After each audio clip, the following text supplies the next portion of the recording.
지금은 Q&A 시간인데 제가 Q&A 사회를 보도록 됐습니다. 사회를 보는 저는 침략해외선교회 지금 회장 직임을 맡고 있는 주민호 선교사입니다. 저는 이제 카자흐스탄에서 30년 현장 사역을 했고요. 한국에 와서 지금 5년 차 지금 이제 본부에서 이제 이 직임을 맡는데 여전히 굉장히 이방인 같습니다. 그래서 좀 사회 볼 때 말이 그냥 더듬거리고 단어가 좀 섞여서 이상하게 나와도 저 사람이 지금 아직도 문화 충격 가운데 있구나 이렇게 받아들여 주시면 딱 좋을 것 같습니다. 우리 오늘 우리 Q&A 할 때 이번에 우리 IMB에서 오신 우리 강사님들을 앞으로 모시도록 하겠습니다. 그러면 동시 통역이 이게 제공됩니다. 각자 다시 한번 준비해 주시고요. 어제 많은 굉장히 여러분들이 여러 질문을 이렇게 올렸습니다. 그래서 우리 지금 진행되는 1시간 Q&A 시간에 다 다루기는 좀 어려울 것 같아서 우리 몇 가지 정리해서 하도록 하겠습니다. 우리 올려주실 때 우리 슬라이드 8번 슬라이드를 좀 올려주시겠어요? 8번 슬라이드에 보면 이게 질문이라기보다도 이번 전체 포럼과 관계돼서 이 감사 표시를 하셨습니다. 그래서 제가 한번 읽어드리면 이런 이제 얘기를 했습니다. 제가 읽어드리면요, 세계 선교 동향을 공유할 수 있는 통로가 되어 주셔서 감사합니다. 우리 모두의 마음인 것 같습니다. 그리고 앞으로 선교의 실제적인 전략 측면에서도 협력하기 원하고 앞서가는 IMB에게 많은 기대가 됩니다. 이렇게 한 분이 질문이라기보다는 참여하면서 감사와 또 앞으로의 기대를 얘기했는데 우리 모두 이번에 오신 분들 다시 한번 감사 인사를 박수로 표하겠습니다. 그 질문이 여러분들이 했는데 이렇게 같은 내용을 좀 다른 표현으로 중복한 질문이 있어서 그거를 먼저 한번 나누도록 하겠습니다. 우리 2번 슬라이드 좀 올려주실래요? 많은 사람들과 선교 단체들도 포함해서 요즘에 미전도 종족 선교는 이제 지나간 구세대 전략이고 이 시대에 맞지 않는 방법이다라는 의견이 점점 많아지고 있는데 이 부분에 대해서 어떻게 생각하시고 어떻게 설명하시는지요? 또 여러 선교 단체들이 미전도 종족 선교에 대한 초점을 잃게 된 가장 큰 이유를 찾는다면 이 질문이잖아요. 근데 또 거의 같은 질문이 또 있습니다. 9번 슬라이드. 미션 퍼스펙티브에서 말하고 최근 선교 상황 변화에 근거하여 미전도 종족 선교 시대는 끝나고 지나갔다고 한국 교회에서는 많이들 말합니다. 이제는 모든 곳에서 모든 곳으로의 선교 시대다라고 모두가 말하고 있는데 이렇게 말하는 선교 지도자들에게 미전도 종족 선교가 여전히 중요하다고 어떻게 강조하고 도전할 수 있겠습니까? 아마 이게 같은 내용의 질문이에요. 그래서 이와 관계돼서 우리 한번 응답을 들어보도록 하겠습니다. Let me begin by expressing our gratitude for the opportunity to be with you again today. We are incredibly thankful for the privilege that this week has afforded us, and I will go back to the International Mission Board very encouraged by the strong and growing partnerships that we have all across Korea with churches and with sending agencies. You are a blessing to us, and we are thankful. We are very interested in what is happening in the Korean church because we know you're such important partners in the Great Commission work. And Vance, if you could address those questions that have been asked. Sure. So the first question, many people groups, including various mission organizations, have recently, I don't know if we could go back to that first question. But related to that first question, talking about this is an old, outdated strategy for UPGs. I would agree with part of it. I would agree it is an old strategy. Well, actually, I agree it's an old focus. I think the generations go back all the way to Jesus. It's that old of a focus. So we do have a very old strategy or focus. I would like to differentiate between the question. It's asking about UPG strategy. I believe it's a UPG focus, not a strategy, and that there are many strategies to reach the UPGs. And there have been, all the way back to the time of the disciples and the time of Paul, different strategies to reach the UPGs. So I also, one of the ways I would address that is, what are your thoughts on this perspective, and what are the main reasons that mission agencies have lost their focus on UPG missions? I think there are some mission agencies that may have lost that focus, but I think there are also other agencies that are coming up that are new in that focus. For instance, I can speak about Indonesia. There are new Indonesian mission agencies that are coming up and are focusing on UPGs. So I can't speak to why some mission agencies have lost that focus. Perhaps they feel like they want to go focus on places that are easier, focus on places that are more responsive, and put all their focus into that. And I think that is a good thing too, because I think when you go to places that are responsive and the Lord is calling people that may not be UPGs, maybe other areas, you can build up the people in those groups to then go reach the UPGs. And so I think it is important to have a focus on not just UPGs and UPGs, but also in places where there are great harvest force opportunities. As long as you always maintain the focus, even on those harvest force opportunities, even where people are coming to faith, and there are many Christians, keep the focus on having them reach out and go to the UPGs and the UUPGs too, their neighbors. I think from a missions perspective, many in the Korean church now say the era of unreached people group missions has ended. To follow along with what Vance was saying, the focus on unreached peoples cannot end because we believe it is biblical. The Bible actually asks us to maintain focus on those that have never heard the gospel. This was Paul's cry. The first missionaries we see in Romans 15. He says his ambition was to take the gospel where the gospel had not gone. This is the heartbeat of a missionary.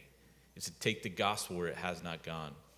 Dr. Chitwood laid out the biblical foundation for distinct ethno-linguistic peoples. Even as we look at Revelation 7:9, where it's headed, it's every nation, tribe, tongue, and people. The vision that we work for in the Bible has to include every people group. Therefore, it must include unreached people groups and unengaged unreached people groups. However, there's a distinguishing between the focus of people groups and the strategy to get to people groups.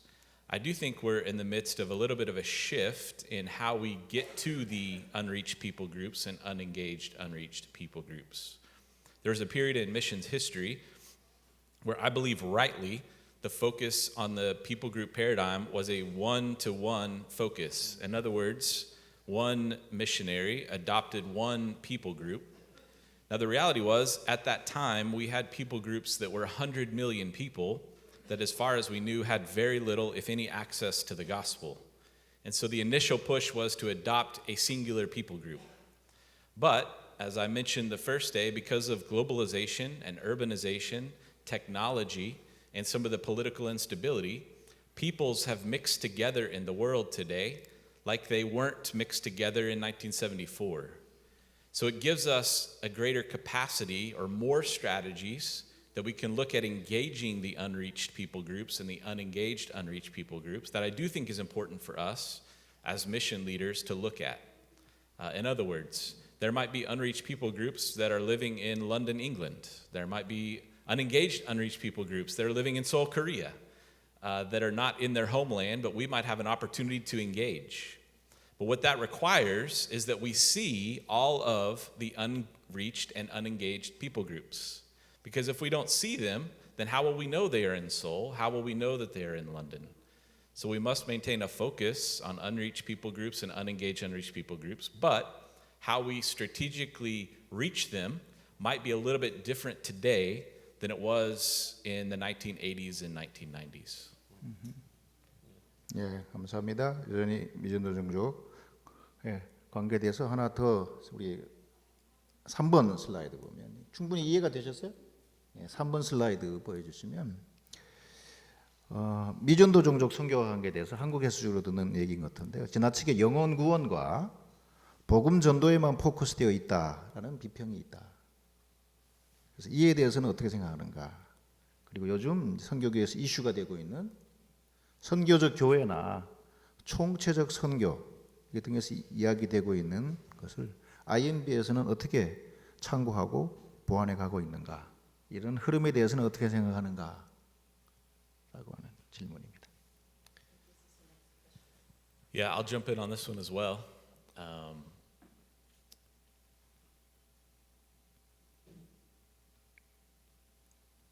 UPG Missions is not overly focused on evangelism and soul winning. The reality is they're lost. And while our world today, because of social media and other things, all we can think about is here and now, and my comfort in the here and now, we lose sight of eternity. There is one day coming when Jesus will return and everyone will stand before a holy, just, and perfect God. And their eternity will be at stake. They will either have an eternity with Jesus in heaven, or they will have an eternity in hell. And there's only one thing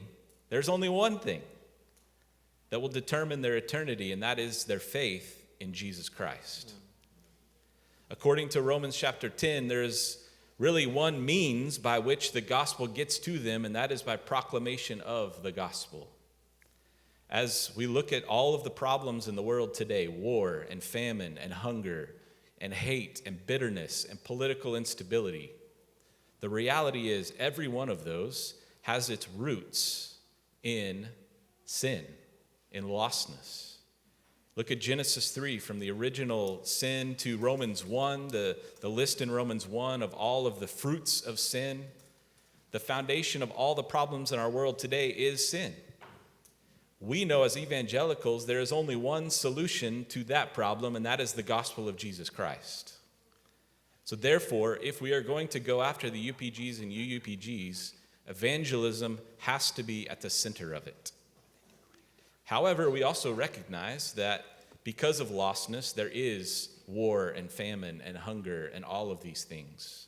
So at the IMB, we have what we call Sin Relief, which is an arm of our organization that helps bring aid when a hurricane or war or hunger and famine breaks out. We also have a health team that's looking at providing health care. However, through those things, we are doing evangelism because we know that we might be able to help them for a season, but at some point their eternity is still at stake. I believe that we are at a point in history, a turning point in history for the global church. And I believe that it is critical that we get it right, because if we don't, it has eternal consequences. We have to remember the Bible is clear that sin is the problem, the gospel is the solution, eternity is at stake. So this does not mean that we don't have compassion and we don't reach out with care, but we reach out with care with an understanding of the eternal reality that is at stake for the UPGs and UUPGs and frankly every person on earth. 아멘. 네, 우리 영원한 운명에 대한 얘기니까 아주 진짜 중요하죠. 자, 그래서 우리 이번에 그 코어 미셔너리 태스크라고 이게 그냥 여기 방금 얘기한 것처럼 단순히 영혼 구원, 이제 뭐 복음 전도 그뿐만 아니라 실제 강조하는 그 서클이 있는데 그와 관계된 질문이 하나 있습니다. 근데 슬라이드 이게 몇 번이냐면요. 우리 최전방 교회 개척 사례와 관계돼서 아까 말한 것처럼 이런 복음 전도하고 양육하고 그러면서 그들이 교회 개척하고 리더십을 세우고 그리고 이제 빠져나오는 것과 관계돼서 실제적인 그런 사례 또 MBB 배경으로 한 그런 사례들 나중에 인사이드 무브먼트와 관계된 그런 지역 사례들이 실제적으로 그 코미셔널 태스크를 다 돌렸던 그런 사례들이 있는지.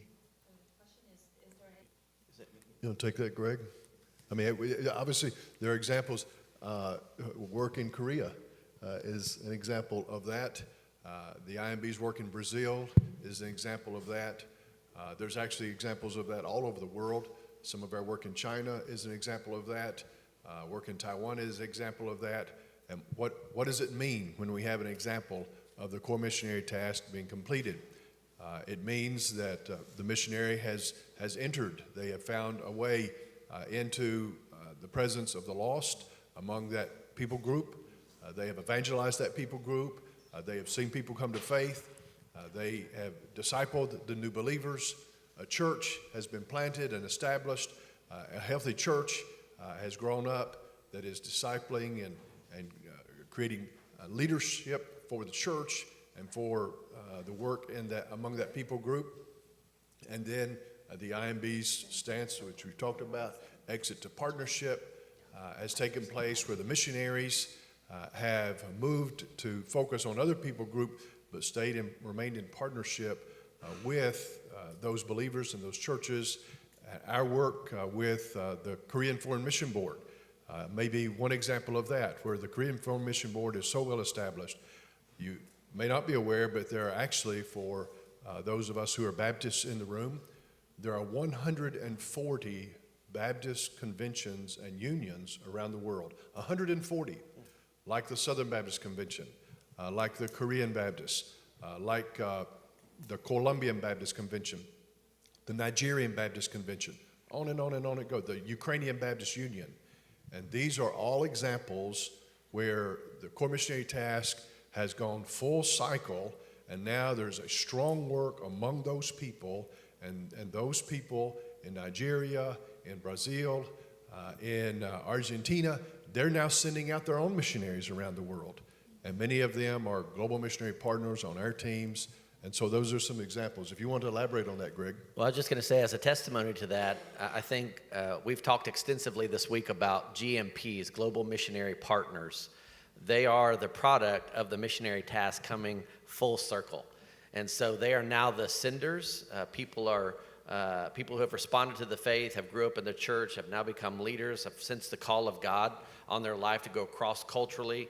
Now those GMPs are engaging new fields with the gospel, and that's a perfect example of exit to partnership, I think, that Paul was referring to, and seeing that full cycle. So just all glory to God. Even our being here in this place is a testimony to the fact that God is doing a perfect work among the nations, and seeing to it that men and women, boys and girls, are being called of God, and seeing their lives of growth and spiritual development all through the church by leaders who are faithful, and now sending to the nations. So, when the IMB gave definition to the core missionary task, it was a gift to the IMB and I think to our partners, because it gave clarity to what happens, to what we're working towards. Every missionary knows their assignment if they are pursuing the core missionary task. They know exactly what they are to do. They know where they are along the steps of progress to seeing their work among that people group completed. And to be able to look around the world and see the fruit of decades and decades, even with the IMB, 180 years of missionary work, and to see 140 Baptist conventions and unions as an example, as examples around the world of what happens when the core missionary task is completed. You have a strong presence of churches and of sending organizations among a people who formerly did not even have the gospel. They did not have access to the gospel. So it's a beautiful thing that we have this clarity, this model to embrace in our mission work as an organization and in partnering organizations and even in the local church. You know, I'd just add, it's not something that the IMB just came up with. It actually comes from the Bible.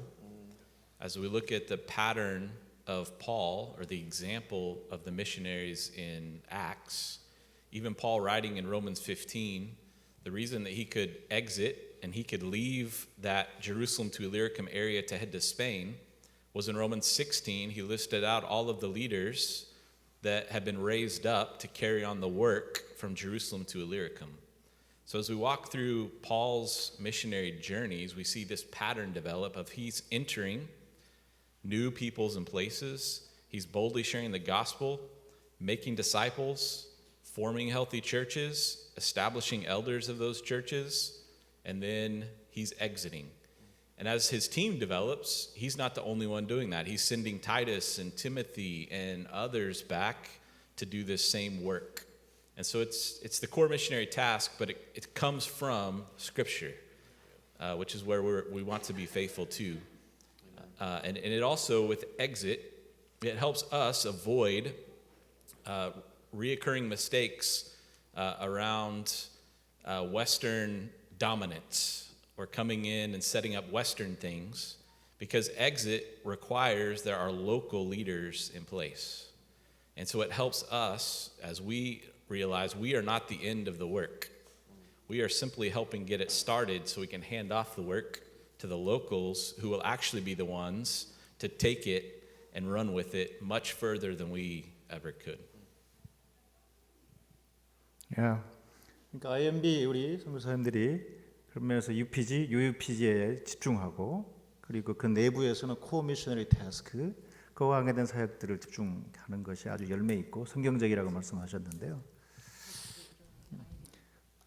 그래서 여기 10번 슬라이드 좀 올려주실래요? 근데 IMB가 지금 180년 전통에서 처음부터 그걸 강조한 건 아니잖아요. So he said for 180 years of our history, we did not focus the core missionary task. 사실 지금 한국 교회나 한국 교단 선교부나 우리 선교 단체가 직면하고 있는 좀 선교지에서 비슷한 사역을 하지만 대부분 이제 건물 세우고 그 기관 세우고 하여튼 이런 일을 하는데 IMB도 그런 일을 오랫동안 해왔잖아요. 네, 맞습니다. 예. 그러다가 선교 방식이나 전략을 아주 급진적으로 바꾸셨는데 그 전환이 쉽지 않았을 것 같은데 Building churches. 예, 그 전환 과정에 있었던 어떤 에피소드들 그리고 어떻게 그렇게 확실하게 전환을 할 수 있었는지 So what caused us to change? What caused us to change from going in there, starting churches, building actual physical buildings of churches, to having this core missionary task? What caused the International Mission Board to do that was a focus on unreached and unengaged peoples. In 1974 with Luzon, the IMB was a part of that meeting.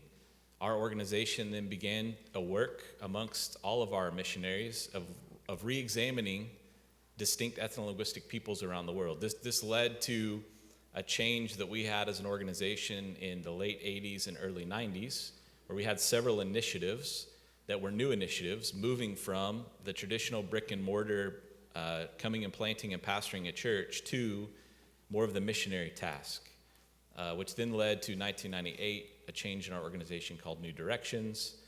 And it was not an easy, I was not around at that time, but in reading the history books, it was not an easy thing for us to do. But looking back now, it was the right thing for us to do, because we dug into the Word of God, we prayed, we followed the Spirit of God, and we were focused on the unreached and the unengaged. And I believe God has honored that in our organization, but I believe He's also honored that in the broader church as that focus has maintained. Yeah, I would just also add, in a spirit of transparency, obviously, that was a time where we pulled out of many institutions, Bible schools, seminaries, hospitals even, things like that. And so there was a period of time where there was some relationships that were broken. And since then, I mean, we've had to come back and apologize to many of our partners for pulling out so abruptly.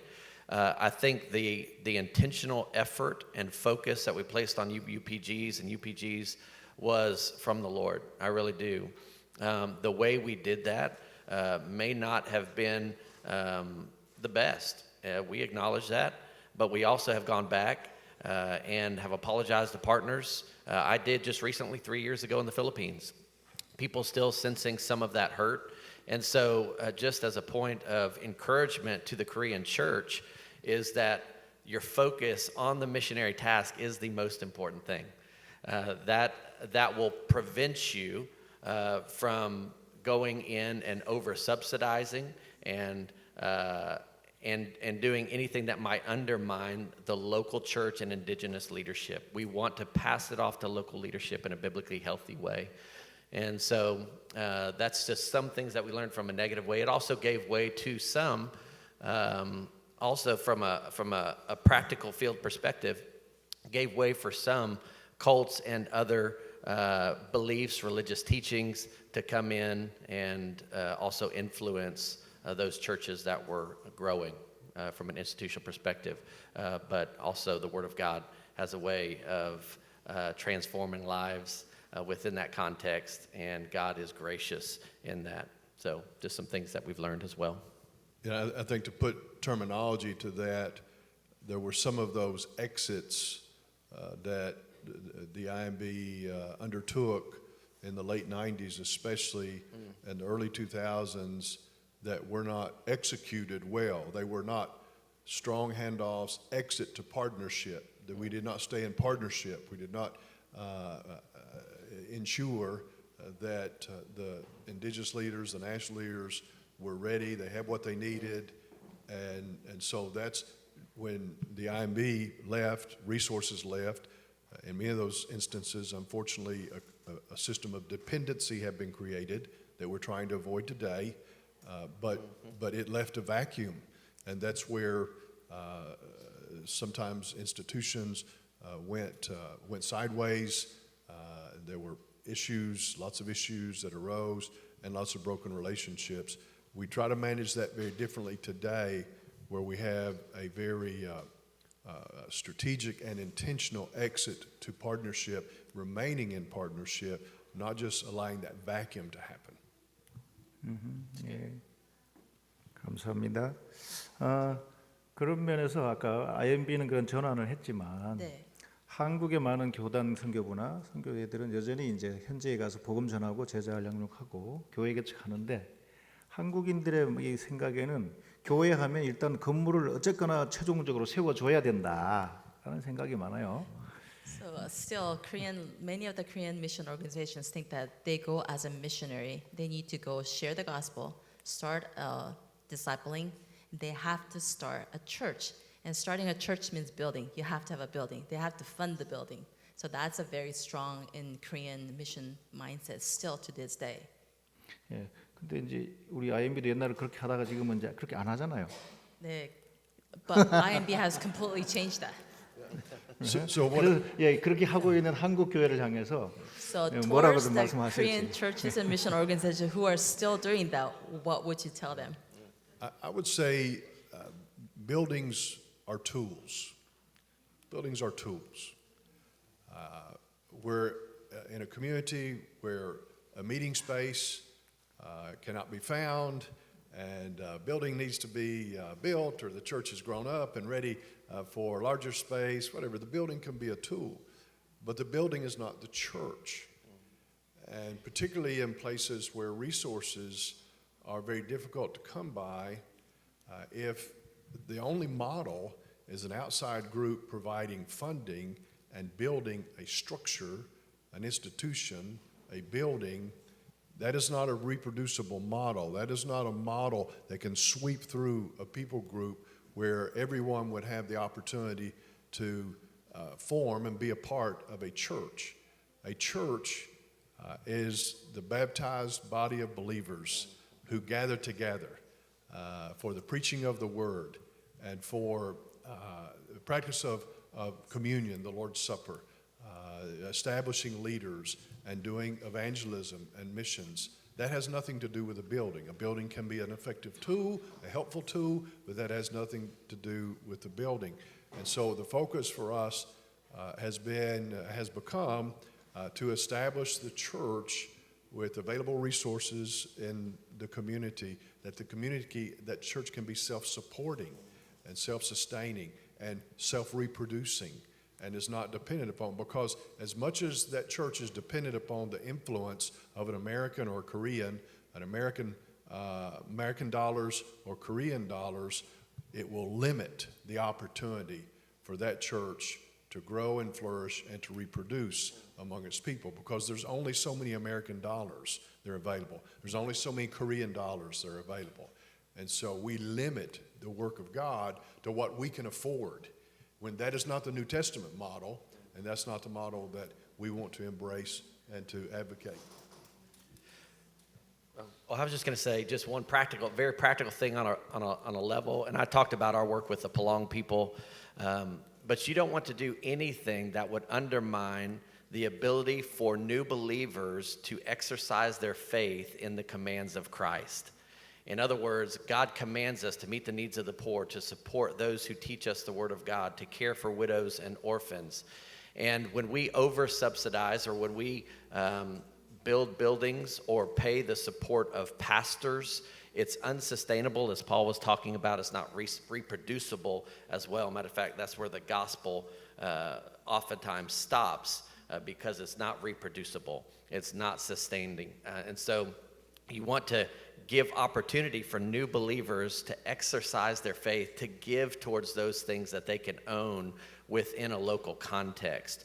And so when new believers have a chance to give and support their pastors, they're exercising their faith. And so at the very beginning of your work, seeing the end in mind, you're working in a way that has faith of those believers in mind and their ability to obey Jesus and his commands in all of its fullness. I'd like to add one more thing in the same what Paul was saying, in that buildings are not a church. It would also extend with leadership development. And I think so often we might have a mindset that in order for a pastor to be properly trained, he must go to a building in a far-off city and spend 4 years being trained there. Now, leadership development is crucial in the building of the church, so we must not neglect it. But are there ways in which we can make it more reproducible by having somebody go out of their place where they're working and they're serving and go to a far place? Or can we not teach them where they are and do that leadership development in place as well? That could make it both affordable for them to go to it and also keep them in their place of service as well. 예, 감사합니다. 우리가 고전적으로 잘하는 그 3자 원칙, 그 셀프 서포트, 셀프 가버닝, 그리고 또 뭐지? 셀프 이벤젤라이징 할 수 있는 이런 건강한 교회를 세우는 것에 대해서 우리가 다시 집중하는 게 맞는 것 같고요. 좀 다른 질문 가보겠습니다. 우리 6번하고 7번 슬라이드, 6번 슬라이드 좀 보여주실래요? 미전도 종족 선교 도전을 지역교회에 가장 잘 도전할 수 있는 방법이나 노하우가 있으면 나눠달라 하는 거고요. 7번 배는 IMB 경험을 보면 같은 내용이에요. 미전도 종족 선교에 대한 미국 젊은이들이 어떻게 반응하고 있는지, 또 젊은 세대들을 미전도 종족 선교에 동원하기 위한 좋은 방법이나 어떤 좋은 전략이 있는지, 두 슬라이드가 비슷한 질문입니다. I saw several questions up there. Which one are we on? I think so, this one here. 이거 다 하는 건가 아니면 그냥 합쳐서 그냥 합쳐서. just whatever you could combine them together? Yeah, okay. Yeah, we have a U.S. church engagement team in the United States that is focused on raising up the next generation of missionaries to serve overseas, and so they do a great job of engaging our student population, trying to inspire and help them reimagine missions in the current paradigms and current context. And so through all sorts of pathways that have been established in our organization, we're trying to encourage students to gain a heartbeat for the nations. One, just by what we've done here and establishing the biblical basis for engaging unreached. But secondly, just to provide those opportunities for young people to serve overseas. One of those is what we've talked about over the past 3 days is P3000. And creating 300 jobs for young people to come and serve among the 3,000 unengaged, unreached people groups, and focusing on 10 unengaged people groups for every one of those that come out. And so these in many ways create opportunities for them once they come here. Of course, there are many opportunities to use the skills and talents of the new generation over here. We've had a really good discussion about the next generation, as a matter of fact, and how to recapture their imagination for missions. And they're a generation that wants to sacrifice, and that's what it's going to require in order to engage unreached and unengaged, unreached people groups. It's going to require sacrifice, and certainly in this generation, we're seeing 5 generations of believers right now, and there's going to be the largest transfer of wealth in history, and they're going to be the ones that sustain the mission in the future. And so just putting the Great Commission before them in a biblical way and saying, hey, listen, God calls us to do radical things for him for the sake of the gospel among the nations. And many young people are responding to that as they catch a heartbeat for the lost. I'll just add, the young people, they need to see their place in the mission as well. Where we have teams that young people come and join, and there's no space for them to work or lead, they generally leave. However, when we have teams that have young people that come on their team and they give them some leadership, they give them some space to be creative and lead, those young people flourish and generally attract more young people. And so I also think from a method or strategy standpoint, the young people today, they want a piece of it. They want to see themselves in it. And I think the more that we can bring young people in and hand them some leadership, I think that's a very wise thing, because it begins to help them develop some leadership skills. We can coach them from early on, which then helps them to develop into very strong leaders at a young age. 와, 감사합니다. 최근에 우리 훈련 받으러 간 저희 이제 우리 선교사가 가서 훈련 과정에 참여했는데 굉장히 젊은이들이 그냥 훈련생이 꽉 차 있다 그러는데 He recently 실제적으로 그러면 젊은이들이 동원이 잘 돼서 훈련을 이렇게 얼마나 가고 있는 전체 이렇게 So 퍼센트. he recently visited IMB, our farm, and then he saw that many young people are getting trained to go to the field. So it was so good to see that. So what are some of the methods of recruiting them? We do have, as Greg mentioned a moment ago, a student mobilization team. And these are IMB team members who live across the United States who are interacting with campus ministries on universities and college campuses, with churches that are sending pipelines. They want to send their young people as missionaries, and those relationships that we're building with pastors and missions pastors of churches that want to send, they're helping us get the message in front of the young people and challenging the young people. We also offer internships where students can spend a semester or a summer or a year overseas working on one of our IMB teams. In the United States, there's a thing called the gap year. Oh, I don't want to go straight to college after high school, or I'm not sure what I'm going to do right after college, and so I'm going to take a year and do mission work. And so we promote that opportunity with the IMB. With the younger students, what we would say secondary or high school age students, they're still living at home with their families, they're not off to university yet. We have a program called Go Experience, where young people can take a mission trip, a volunteer mission trip, spend 1 week to 2 weeks or up to 3 weeks working alongside of our missionary teams, have that experience around the world. And oftentimes it's those volunteer short-term trips that whet the young person's appetite for a longer commitment to do mission work. 예, 감사합니다. 예. 제가 하나만 더 할까요?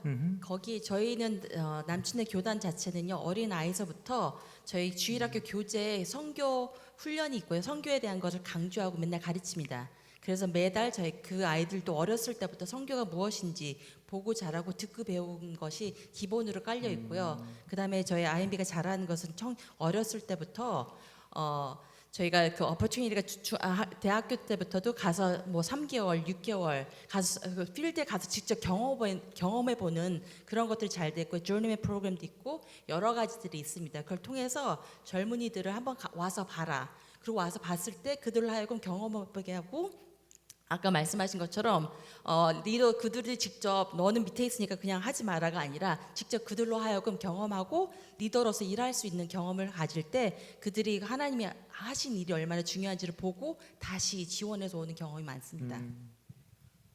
감사하네요. 예.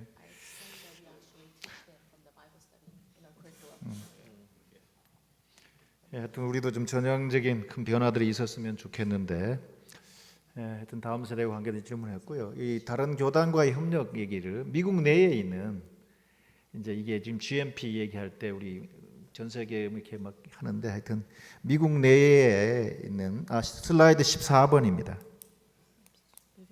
그래서 미국 내에 있는 타 교단 교회들하고나 뭐 하고도 이제 이런 협력 관계를 하는지 So we talk about GMPs, and he's wondering if we also within U.S. work with other denominations to send out as a GMP. We are not currently working with other denominations inside the United States to send out global missionary partners. We do. We have established what we would call concentric circles of partnership that define who we would work with and what we would do with them. For example, if we're doing humanitarian relief, humanitarian aid, we may work with groups that have different beliefs than we do as Southern Baptists. But when it comes to handing out water or food or giving health care to those who are suffering after a tornado or a hurricane or a tsunami, it doesn't matter who we're working alongside. We want to bring help. We want to bring aid as quickly as we can. But then when you move further into the work and you're sharing the gospel, you're evangelizing, then we're only going to work with those who affirm the gospel. They believe the gospel. They know what the Bible defines as the gospel. The gospel is not prosperity, your best life now. The gospel is salvation from your sin through explicit faith in Jesus Christ, confessing Him as Lord, repenting of your sin, and exercising your faith in Him.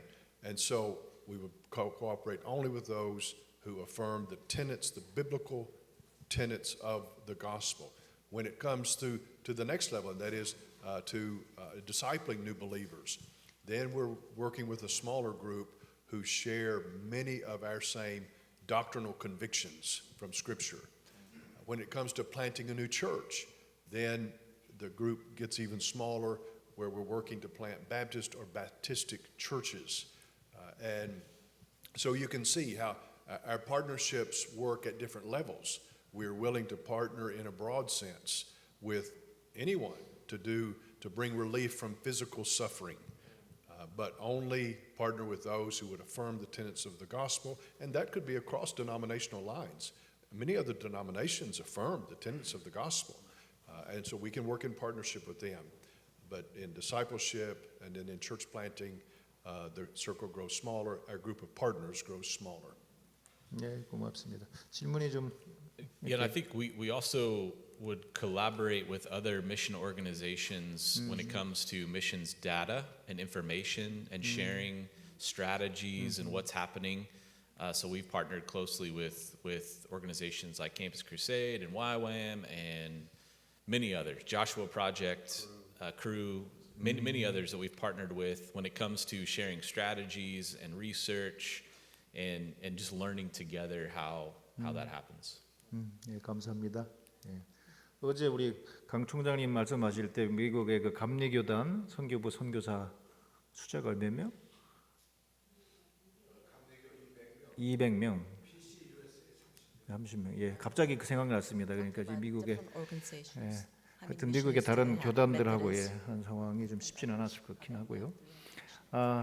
추가적으로 이런 같은 분이 이런 질문을 하셨는데 IMB가 SBC이잖아요. 그러니까 남침내 교단 교회들에게 선교하자 그럴 때 특별히 그 UPG and UUPG 사역과 관계 돼서 어떻게 동참을 잘 이렇게 동원하고 가르치고 뭐 훈련하는지.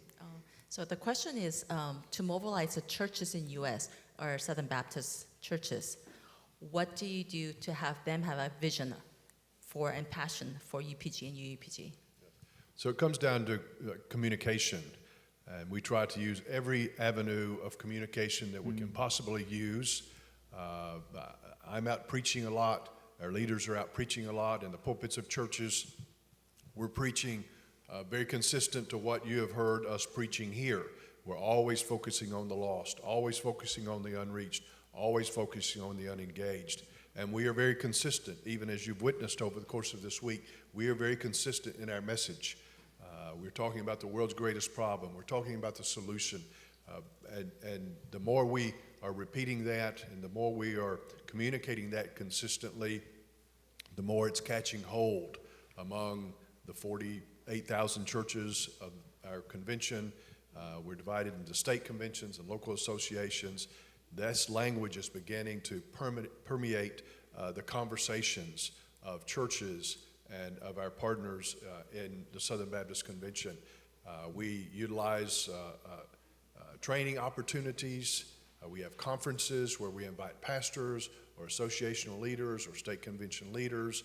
And so those opportunities for large group settings like we've had here to communicate these very basic things about getting the gospel unreached to inspire them.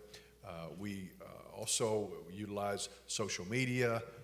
We utilize training materials that are available online for pastors and churches. Many of us are writing materials. I've recently written a curriculum for all of our Baptist churches in their Bible study and Sunday school material that they'll be using in the spring, and that unit is on the Great Commission. Week after week in Bible study class, members of the churches will be reading the lessons on the Great Commission and getting the gospel to the unreached. So it's a pervasive communication strategy that we're trying to undertake to ensure that churches do not lose their focus, that they keep their focus on missions and getting the gospel to the unreached and the unengaged. Vance and yep. I think I'll just add really quick that just in transparency, as an organization, we had actually lost a lot of education and mobilization amongst our churches, and that was really hurting the mission, as we saw those that were coming to try to join the IMB reduce significantly. Losing missions education in SBC churches is significant to our leadership development pipeline. But Dr. Chitwood has really led us the last 7 or 8 years to re-engage our SBC churches in even greater ways in terms of education and mobilization, and we are beginning to see the fruits of that again. And so that's just to communicate the importance of continuing to educate and mobilize churches within Korea. One other thing that we're doing is, as our missionaries go back to the United States, we speak in many, many churches, not just stay with our one church that we focus on, but we also have many churches, many connections, and keeping this same focus. But not only does it cast vision for the UPGs and the UPGs, but it also lets them know who their missionaries are. And also, even when we come back to the field, we are given many churches, 20 to 40 churches, where we continue to partner with them, we continue to reach out to them, so that this not only, again, focuses on UPGs, but let them know in a personal way what is happening with those, what is happening among those UPGs and what is happening among the work. Really, if I could, I'm glad you mentioned that, Vance. That really has been one of our primary strategies for mobilizing more churches. We call that church connections. And I described this in the breakout yesterday, and one of the breakouts, but of all 48,000 churches, every church has been assigned an IMB missionary. And so every missionary carries from 10 to 20 or 30 churches in their portfolio, where they're constantly communicating with those churches and inspiring them, inviting them into the work, thanking them for generously supporting the missionaries. And our missionaries have really given a lot of effort to that, spending a lot of time, building a lot of relationships. And this is one of the most transformative things that's happening in the IMB and in the Southern Baptist Convention today. 예, 아주 들어보면 아주 잘 되는 집안인 것 같습니다. IMB가. It's you're a family who does well. 이게 You're a family who does well. 예, 감사하고 11번 슬라이드 한번 올려주세요. 예, IMB 선교사들이 훈련받고 배치되는 거 관계된 질문인데요. 신임 선교사가 필드 파송될 때 어떤 필드, 어떤 사역이 되는지는 전적으로 필드 팀이나 리더가 결정하게 되는지, 아마 이게 뭐 일방적이진 않겠죠. 그런데 또 UPG 지역은 많은 경우 장기 거주가 쉽지 않을 것 같은데, 그럴 경우 재배치할 경우에 어떤 프로세스를 거치는가, 그리고 필드 멤버들은 몇 년 정도 주로 IMB 소속으로 사역을 하는가, 그런 질문입니다. Yeah, that's a great question. We create the framework that our missionaries work within, and so that would be amongst a certain target So whether that's a UPG or a group of people groups, and they're doing the core missionary task. And then within that framework, there's a lot of freedom for our leaders to develop different strategies at the most effective way to engage those peoples. And so there's quite a bit of freedom within the framework that we have for our leaders to engage and create their own strategies. The reason why that's important is because when we're developing leaders who can develop leaders, they do need some space to lead. Because if you don't give them space to lead, then you're not going to find leaders in your organization. They'll go other places. And so we do create space for them to lead with good, healthy accountability in light of the framework that we have. So like Greg here would lead our work in Asia Pacific. For a season, I led our work in Europe. And while we're kind of overseeing the broader strategy and some of that framework, our team leaders on the ground are the ones really developing and generating that strategy. Then we also try to connect our team leaders together so that they can cross-pollinate or share different things that they're learning, even in different parts of the world. And what that does is it creates a whole lot of healthy innovation, but it's at the team leader level, not just at a high leader level. And so this is a way we've found to have good accountability, but also peer-to-peer leadership development.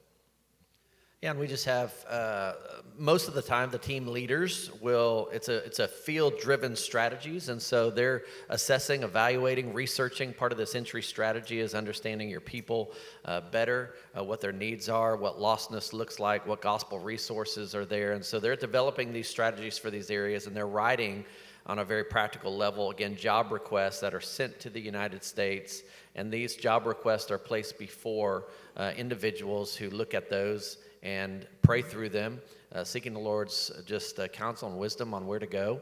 Literally, the world is before you, and so you're asking the question, God, where am I supposed to be sent? And so these young people respond to those job requests and come over to the field. But you have to understand also that, and many of you know this as missionaries, you spend the first 4 to 5 years just learning your culture, learning languages, being invested in a particular place. And during that time, team leaders really have a chance to evaluate gifts of individuals, and again, the space to be able to create for these individuals and exercising their gifts towards the mission and towards engagement. And so team leaders are evaluating along the way as well to say, hey, what kind of gifts does this individual have? Where can they be placed and best fit on a team? How can they be most strategic in the work? And so those are some of the practical things along the way that happen when a young person, or any person for that matter, comes over and serves on one of our teams. And the average career or long-term missionary is now staying for almost 15 years on the field with the IMB. That's been growing over the last several years. We have some missionaries who have been 40 years on the field, but the average, when you average them all together, is between 14 and 15 years. 예, 감사합니다. 이 시간이 없어서 이제 하나 마지막 질문이 이번에 우리가 나눈 거죠. 갭이라고 하는 그 들으면서 우리 대부분 우리 한국 선교사님들은 MH 전략에 익숙합니다. 맨 땅의 헤딩이라고. 이게 그냥 뭐 믿음으로 들어가서 정보도 없이 가서 진짜 믿음으로 이렇게 해내는데 이분들은 보니까 아주 구체적인 리서치, 정보에 근거해서 사람들을 배치하고 사역을 해요. 그래서 특별히 이제 이 갭과 관계된 이것을 개발하셨고 또 이걸 이번에 소개도 하셨는데 이거와 관계돼서 우리 한국 교단 내지는 한국 선교 단체에 그것을 어느 정도로 나눠주고 공유하고 사용할 수 있게 해줄 건지. So regarding the gap, how much were you willing to share with the whole Korean entities and mission organizations, and what kind of supports could we provide for that? As far as using it, everybody can sign up for an account and can use it. It's free. Now, it goes technical really quick. So you have free for up to 5 teams. But the good thing about GAP is it's unlimited churches. So if you are in churches and you want to see all of your churches, you can put in as many churches as you want. It's free for unlimited members, meaning you can have a team of 200 members on one team. It's no problem. But it's free for one team. Anybody can use it, and then it's free for 5 teams. Anybody can use it, and then from there it goes up. And if you want to know more about the technical aspect of that, I'd be happy to share maybe later. Another thing I think which will address it is how do we share our information? Everybody who shares, they have their own what we call workspace, which is for different organizations. And even though the IMB developed GAP, the company which we use to develop GAP will not share that information at a granular level with the IMB. It's a legal thing. So that means your data is safe. Now, if you want to share a lot of the information, you can do that, but it's not forced to be shared. So but the data that is shared is more the aggregated high-level data, and that everybody can see, and you will be able to see in places like peoplegroup.org. A lot of the information that's coming out of peoplegroup.org, some of that is driven by GAP. So that's why we hope that everybody who can use it, if everybody were to put the information in, it then helps all of us to better understand the status of the kingdom status around the world and among the UPGs. And it lets us see when do they go from being a UUPG to a UPG. We can now see, there's engagement happening among that people group. And so that helps all of us as we continue our focus on that area. 예, 우리 예수님을 닮아가면 예수님의 관대함이 우리에게도 계속 이제 오는 것 같은데 우리 IMB의 그런 관대함에 대해서 아주 다시 As we 한번 become more 감사드리고요. like Christ, we follow Christ, we become like Him, and we become generous. 더 많은 분들이 또 Say 몇 thank you 가지 for 질문들을 IMB for being 했지만 주어진 시간이 다 되어서 여기서 마무리를 하려고 합니다.